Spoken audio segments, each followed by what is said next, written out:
Windows comes with a set of default fonts that come with the system.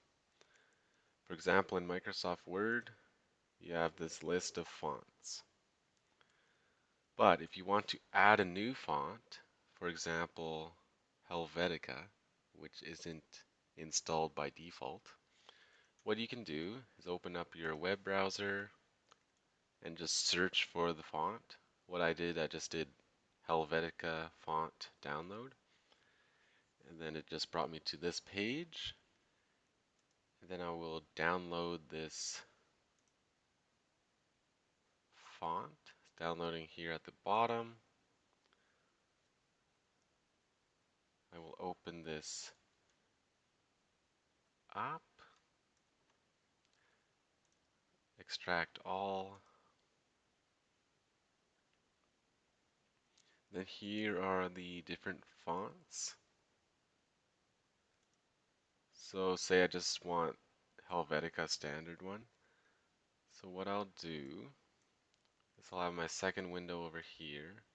Go to this PC, local disk, Windows, and if you scroll down to